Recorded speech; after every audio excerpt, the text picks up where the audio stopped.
नमस्कार, मैं हूं आशुतोष और आप देख रहे हैं सत्य हिंदी। सत्य हिंदी के विशेष कार्यक्रम आशुतोष की बात में आपका स्वागत है। बातचीत को शुरू करने के पहले एक छोटी सी अपील। सत्य हिंदी एक कोशिश है ईमानदार, निडर और निर्भीक पत्रकारिता की। हम अपने उन लाखों दर्शकों के शुक्रगुजार हैं जो लाखों की संख्या में हमारे कार्यक्रमों को देखते हैं और हमारी हौसला अफजाई करते हैं। हम उनसे एक और छोटी सी गुजारिश करना चाहते हैं कि आप न केवल हमारे कार्यक्रम देखें बल्कि संभव हो सके तो आप हमारे वीडियोस को बड़ी मात्रा में डिस्ट्रीब्यूट करें, सर्कुलेट करें और शेयर करें, ताकि ईमानदार पत्रकारिता ज्यादा से ज्यादा लोगों तक पहुंचे। और अब आज की बातचीत हम शुरू करते हैं। एक बहुत ही दिलचस्प वाकया पिछले दिनों हुआ है। शायद अखबारों में उसकी उस तरीके से रिपोर्टिंग नहीं हुई जिस तरीके से उसकी रिपोर्टिंग होनी चाहिए, जिस तरीके से उस पर चर्चा होनी चाहिए। पिछले दिनों राहुल गांधी के खिलाफ एक मुकदमा चल रहा था सावरकर के मसले को लेकर, मानहानि का। इस मुकदमे में राहुल गांधी की पेशी हो रही। राहुल गांधी ने अदालत से यह दरखास्त की कि मैं इस मामले में कुछ ऐतिहासिक दस्तावेज रखना चाहता हूं, और उन्होंने कहा कि बजाय समरी ट्रायल के समन ट्रायल हो तो ज्यादा बेहतर होगा। सावरकर का परिवार, जिसको राहुल गांधी के एक वक्तव्य पर दिक्कत थी और जिसकी वजह से उन्होंने राहुल गांधी के खिलाफ मानहानि का मुकदमा किया था, उन्होंने अचानक कहा कि नहीं, ये समरी ट्रायल ही रहना चाहिए, समन ट्रायल नहीं होना चाहिए। और यह भी कहा कि इस तरीके के ऐतिहासिक दस्तावेज रखने का मतलब यह है कि दरअसल राहुल गांधी पूरे मामले से लोगों का ध्यान भटकाना चाहते हैं। दरअसल मामला इस बात को लेकर यह था कि राहुल गांधी ने कहीं यह कहा था अपने किसी भाषण में कि दरअसल सावरकर जो है वो मुसलमानों के ऊपर जब कोई अत्याचार होता था तो वो मुस्कुराते थे या उस पर खुश होते थे या प्लेजर उस पर से डिराइव करते थे। यह बात सावरकर के परिवार को जाहिर सी बात है बुरी लगनी थी, क्योंकि इससे सावरकर की छवि को एक अलग तस्वीर बनती हुई दिखाई पड़ती है। लेकिन जब मामला अदालत के अंदर था और जब राहुल गांधी ये कह रहे हैं कि मैं इस पर ऐतिहासिक दस्तावेज विस्तार से रखना चाहता हूं, तो फिर सावरकर के परिवार को उस ऐतिहासिक दस्तावेज के रखने पर आपत्ति क्यों होनी चाहिए? क्योंकि अंततः यह बात दूध का दूध और पानी का पानी साफ हो जानी चाहिए कि दरअसल जो बात राहुल गांधी ने कही है कि वो झूठी है, मनगढ़ंत है, या फिर उसमें कुछ सच्चाई है। अगर उसमें कुछ सच्चाई है तो राहुल गांधी के पास क्या कोई ऐतिहासिक सबूत है? और अगर ऐतिहासिक सबूत है तो फिर जनता के बीच में आने चाहिए और अदालत के सामने पेश होने चाहिए, ताकि यह स्पष्ट हो सके कि जो बात राहुल गांधी ने कही है या कही थी उस बात में दम था या दम नहीं था। लेकिन अदालत ने उन दस्तावेजों को रखने पर जो आपत्ति दर्ज की, उसने एक नए विवाद का जन्म दिया है। उससे एक बात यह भी निकलकर सामने आती है, कहीं ऐसा तो नहीं कि राहुल गांधी ने जो बात कही वो बात सच हो? इस बारे में मेरा अपना मानना है कि सावरकर के मसले को लेकर और आरएसएस के मसले को लेकर शमसुल इस्लाम साहब सबसे बड़े विशेषज्ञ मैं उनको मानता हूं, क्योंकि जितना रिसर्च उन्होंने किया है, जिस तरीके की जानकारियां उनके पास हैं, जिस तरीके के सोर्सेस का उन्होंने इस्तेमाल किया है और जिस तरीके की किताबें उन्होंने लिखी हैं, उनमें से कुछ किताबें मेरे सामने हैं। जैसे सावरकर अनमास्क करके किताब है, बहुत ज्यादा बिकी किताबों में से एक मानी जाती है। उसी तरीके से हिंदुत्व को लेकर भी उनकी किताब है जो सावरकर ने लिखी थी, और भी बहुत सारी किताबें हैं, 2-3 किताबें और हैं जिसका उन्होंने किया है। तो खुद शमसुल इस्लाम साहब इस वक्त मौजूद हैं, उनसे ही जानते हैं कि दरअसल राहुल गांधी ने जो बात कही है क्या वाकई में वो मानहानि है, और क्या कुछ ऐसे ऐतिहासिक दस्तावेज है जो राहुल गांधी की बात को सच साबित करते हैं या राहुल गांधी की बात को गलत साबित करते हैं। शमसुल इस्लाम साहब, आपका बहुत बहुत स्वागत है हमारे इस विशेष कार्यक्रम में। उम्मीद है कि आपने ये पूरा केस देखा होगा, इस केस पर आपकी नजर पड़ी होगी। जी जी, नहीं वो मैं इन चीजों को फॉलो करता ही रहा हूँ। ये मेरी जिंदगी का एक मिशन भी है, यानी जो धार्मिक राष्ट्रवाद है, टू नेशन थियरी है उसके बारे में, और सावरकर उसके देने वालों में से एक हैं। जिन्ना साहब तो इनके बाद में शागिर्द बने उसको, टू नेशन थियरी को, कि हिंदू और मुसलमान दो राष्ट्र हैं। तो ये सारे सच दुनिया के सामने आ रहे हैं। तो ये बात यह है कि हम सारी बहस में और उसके मुख्तलिफ पहलू पर जाने से पहले एक बड़ी मजेदार घटना घट रही है। वो मजेदार घटना ये घट रही है हमारे उत्तरी भारत में। अंग्रेजी में भी वो कहावत है, लेकिन कहते अब ऊंट आया पहाड़ के नीचे।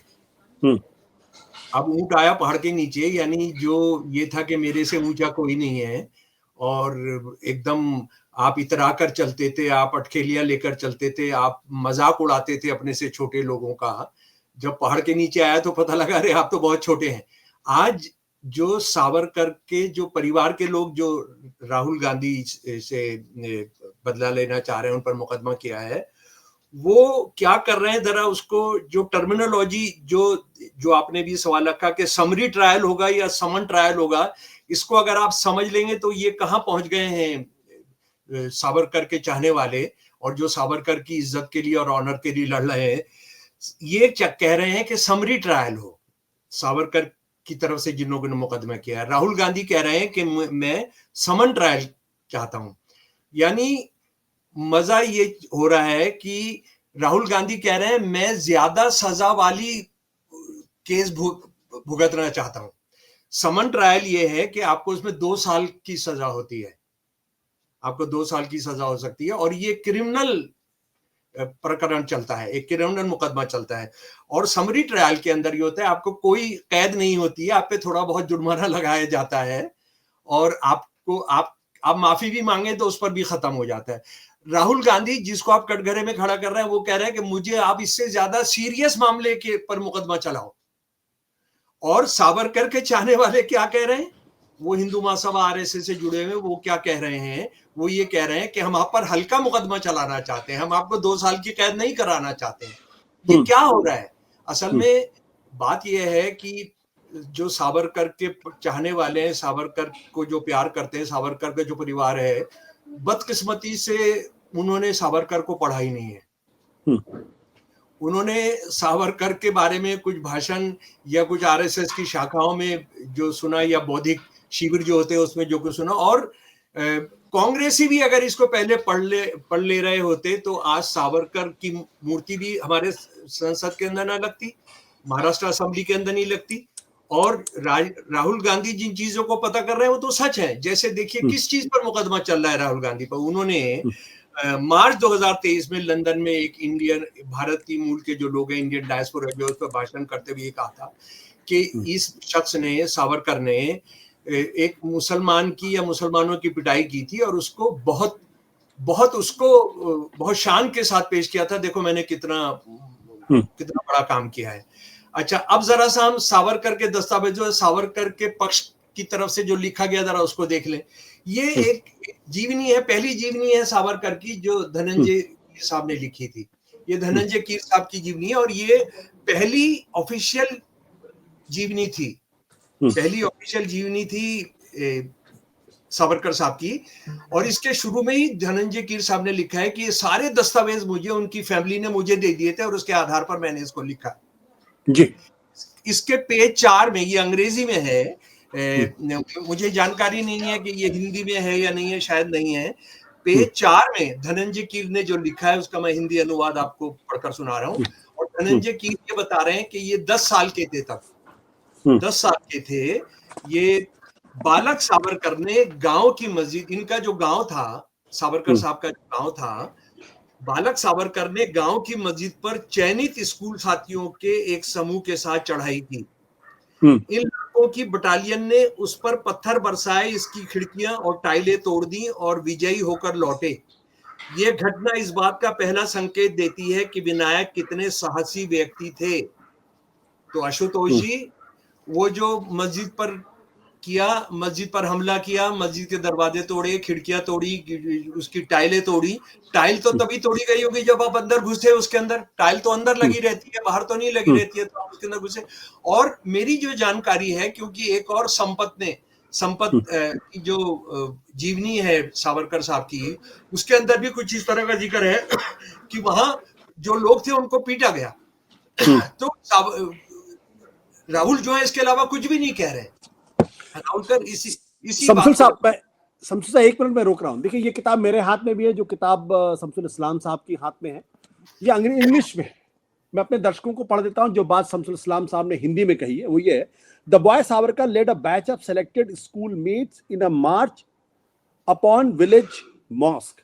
The battalion of these boys showered stones upon it, shattered its windows and tiles, and returned victorious. The incident gives the first hint of the heroic mettle Vinayak was made of and the key to his future daring life and leadership. The victory, however, was not allowed to go unchallenged. The Muslim school boys gave battle to Vinayak, the Hindu journalist. यानी जो बात शमसुल इस्लाम साहब ने हिंदी में पढ़ी है, मैंने दरअसल उसी को अंग्रेजी में पढ़ी। ये धनंजय कीर की ही किताब है जो सावरकर की ऑफिशियल बायोग्राफी में। Yes sir. और इसका सबसे शर्मनाक पहलू यह है कि धनंजय कीर जैसा आदमी हम्म, वो वाहवाही कर रहा है, वो शान हम्म, बता रहा है, वो ये बता रहा है कि देखिए उनका ये साहसी कदम था, यानी राष्ट्र विरोधी कदम था, मानवता के खिलाफ कदम था, हिंदू मुसलमान को बांटने का, जब अंग्रेजों का रास्ता उसके बांटने का कदम था, हिंदू मुसलमान आपस में लड़े, अंग्रेज यही चाहते थे। और उसकी वो कह रहे हैं कि ये उनका जो साहसी कदम था, मेटल, यानी उनकी जो साहस था, उसके बाद ही वो बाद में इतने बड़े नेता और साहसी नेता बने। वो कितने साहसी नेता बने उसका तो अगर आज ये कीर होते तो मैं कहता कि ये 5 तो माफीनामे उनके सामने हैं, जबकि संपत साहब कहते हैं कि वो 7 के करीब माफीनामा था जो जीवनी एक और सावरकर साहब के पक्ष में आई है कि तो इसको हमको बहुत अच्छे तरीके से समझना चाहिए। अच्छा, एक बदकिस्मती क्या है कि जो सावरकर पर आज भी काम हो रहा है, ये मैं इसको पढ़कर आपको सुना देता हूं। ये टाइटल है इस किताब का, Vinayak Damodar Savarkar's whirlwind propaganda, extracts from the president's diary of his propagandist tours, interviews from December 1937 to October 1941। ये उनके कंपाइल किया, उनके जो सेक्रेटरी थे एएस भिड़े, एस भिड़े साहब ने कंपाइल किया। ये सन 1941 में ही छप गई थी, लेकिन ये फिर सब जगह से गायब हो गई, लाइब्रेरी से भी गायब हो गई। ये एक मोटा 700 पेज का ये एक है, 700 पेज का ही। इसमें क्या क्या लिखा है जरा मैं आपके सामने बताना चाहता हूँ। और मुझे ये भी है कि बाद में जिन लोगों को ये किताब उपलब्ध भी कराई गई, उन्होंने भी इसका पूरा इस्तेमाल नहीं किया। अभी बाद में एक जीवनी आई है अरुण शौरी जी की सावरकर के जीवन पर, जिसमें बहुत चीजों का खुलासा किया गया, लेकिन पता नहीं ये किताब उनको फराहम थी, उनको उपलब्ध कराई गई थी, लेकिन उसका इस्तेमाल उन्होंने क्यों नहीं किया।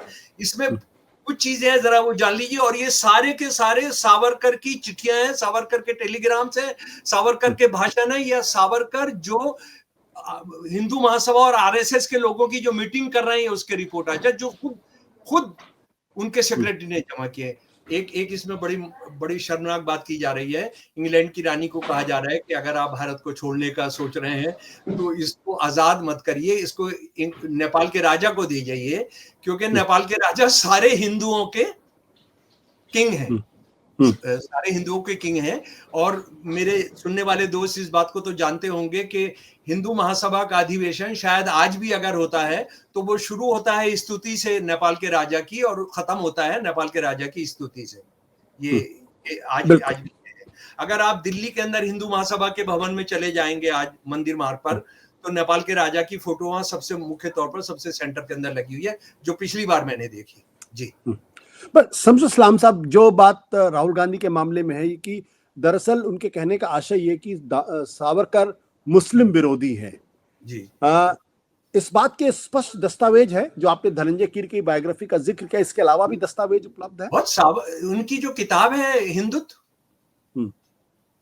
हिंदुत्व जो है कि इन लोगों ने, ये लोग, मैं यानी उसका हिंदी रख रहा हूँ, हिंदुत्व जो किताब है उनकी 1923 के अंदर जो ही, जबकि वो जेल के अंदर थे, अंग्रेजों ने उनको बंदिश लगाई हुई थी कि आप कोई पॉलिटिकल काम नहीं करेंगे, लेकिन अंग्रेजों ने उनको ये किताब लिखने दी। ये इस किताब में वो क्या कह रहे हैं कि ये लोग मुसलमान और ईसाई जो अभी थोड़े दिनों तक जो हिंदू ही थे, हालांकि ये भी अपने आप में एक सरलीकरण है कि जो मुसलमान और ईसाई हुए थे वो सारे हिंदू थे, वो बहुत बड़ी तादाद में बौद्ध भी थे, और बहुत सारे वो थे कि जो हिंदू धर्म उनको हिंदू मानता ही नहीं था, कि वो सारे क्योंकि लोअर कास्ट से वो आते थे, वो एक अलग बहस है। तो उसके अंदर वो ये कह रहे हैं कि लेकिन इन्होंने क्योंकि भारत को अपना होली लैंड नहीं माना, अपना फादरलैंड नहीं माना, उन्होंने हिंदू देवी देवता को, हिंदू कल्चर को छोड़ दिया, संस्कृत को छोड़ दिया, इसलिए वो अब भारतीय नहीं है, वो हिंदुस्तानी नहीं है।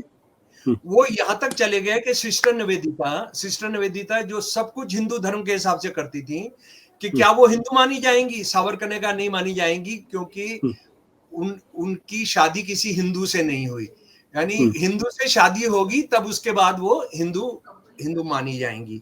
और उसके बाद उन्होंने जो तमाम जिन चीजों को कि ये जातिवाद को नहीं मानते। और एक और बहुत मजे की बात है कि जो सावरकर की जो किताब है हिंदुत्व, वो मुसलमान ईसाइयों को राष्ट्र से बाहर करती है, वो हिटलर मुसोलिनी की तारीफ करती है कि उसकी तरह का ही राज हमने यहाँ पर लाना होगा, लेकिन वो किताब बुनियादी तौर पर बौद्ध धर्म के खिलाफ है।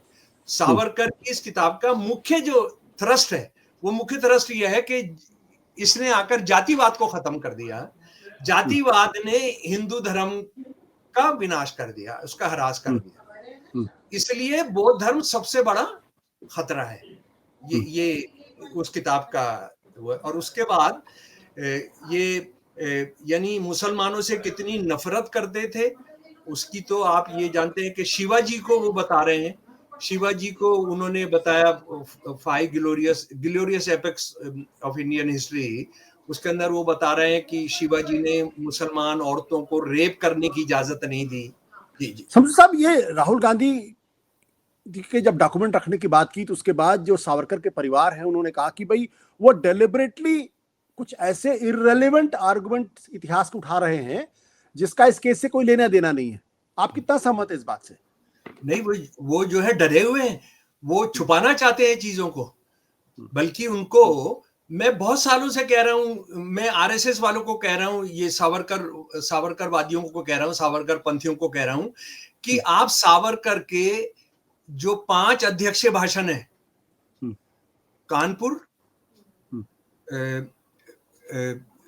अहमदाबाद जी, साउथ की एक जगह है, उसके बाद कलकत्ता, ये सारे भाषण आप बीए में और एमए में इनको पढ़वा दीजिए ना। आप उनका जो भाषण है कि हिंदू और मुसलमान 2 कौमें हैं, एक नहीं है, ये एक लड़ी में पिरोया हुआ नहीं है, इसको पढ़वा दीजिए ना। उनका वो पढ़वा दीजिए ना, जब वो आदेश दे रहे हैं सिंध की अपने हिंदू महासभा के एमएलएस को, जब वो आदेश दे रहे हैं नॉर्थ वेस्टर्न फ्रंटियर के अपने एमएलएस को, जब वो आदेश दे रहे हैं बंगाल के एमएलएस को कि मुस्लिम लीग की मंत्रिमंडल में जाइए, ये पढ़वाइए ना, इसको पढ़वा दीजिए। उसके बाद नेताजी सुभाष चंद्र बोस जब आजाद हिंद फौज बनाकर लड़ाई लड़ रहे हैं, हम इस पर पहले चर्चा कर चुके हैं, तो ये अंग्रेजों के लिए 1 लाख हिंदू सेना भर्ती करा रहे हैं।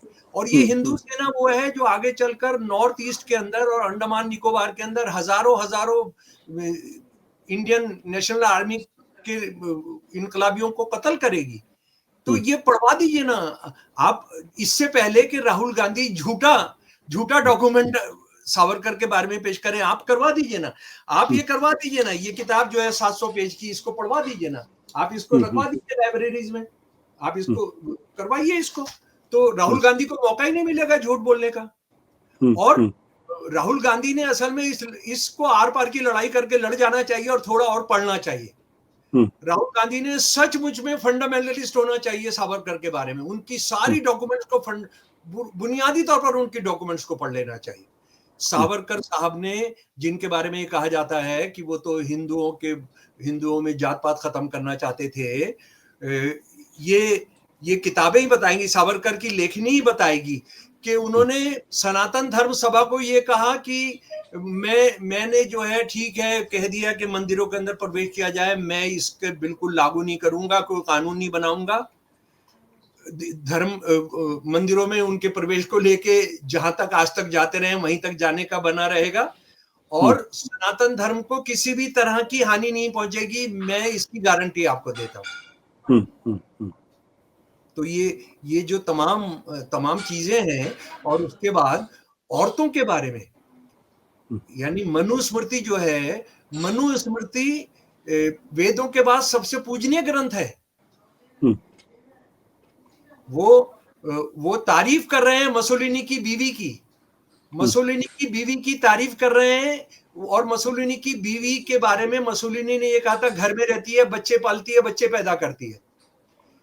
सावरकर कह रहे हैं कि देखिए कितनी महान औरत है, ऐसी औरतें भारत के अंदर होनी चाहिए। तो ये जो सारी चीजें हैं, ये यानी कहां पर जाकर आप खत्म करेंगे। और दूसरी बात यह है कि जरा हमको ये बताइए, जो इनका परिवार है, और राहुल गांधी ने भी अपना थोड़ा हिसाब किताब ठीक कर लेना चाहिए। सावरकर 4 जुलाई सन 1911 को काला पानी जेल लाए गए 50 साल की सजा पूरा करने के लिए। फिर मैं दोहरा रहा हूं सुनने वाले साथियों, 4 जुलाई सन 1911 को 50 साल की सजा इन्होंने झेलनी थी, वहां सजा थी, और बहुत बहुत जुल्म होता था वहां, आप किस तरह से इंसान कोलूक का वो पेलते थे, क्या क्या करते थे तमाम, और इनके जाते ही इन पर बहुत अत्याचार हुए, बिल्कुल जो दूसरों पर हो रहे थे। और इस तरह के अत्याचार जिसमें 85 हमारे इनकलाबी शहीद हो गए, आत्महत्या कर ली, उनको ब्लड ब्लड ड्राउनिंग कहते हैं, जब उनको जबरदस्ती दूध पिलाया जाता था तो वो उसमें मर जाते थे, उनकी लाशों को फेंक दिया जाता था।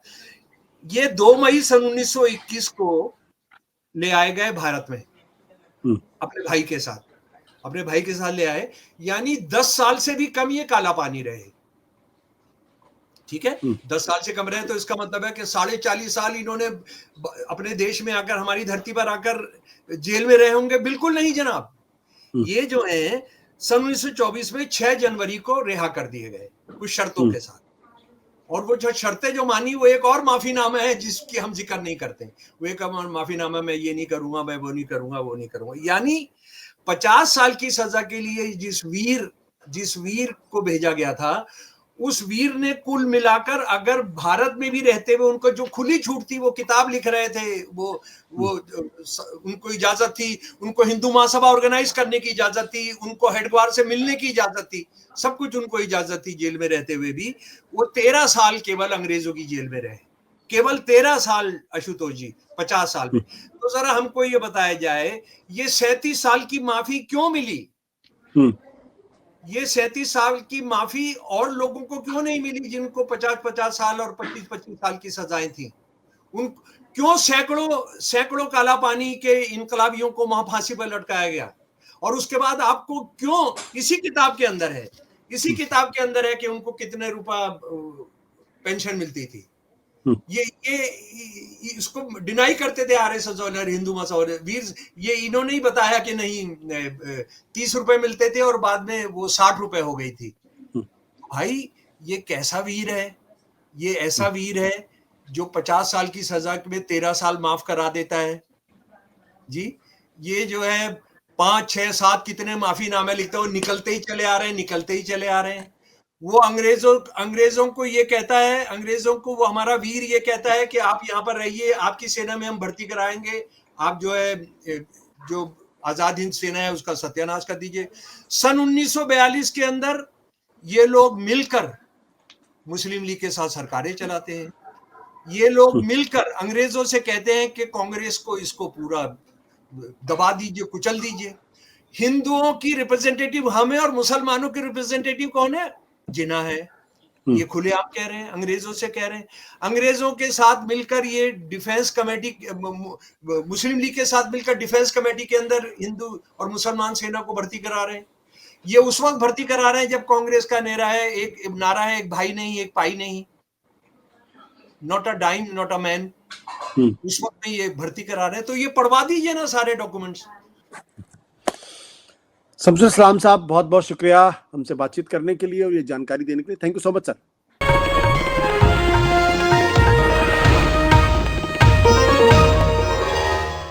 Copyright disclaimer under Section 107 of the Copyright Act 1976. Allowance is made for fair use for purposes such as criticism, comment, news reporting, scholarship, and research. Fair use is a use permitted by copyright statute that might otherwise be infringing.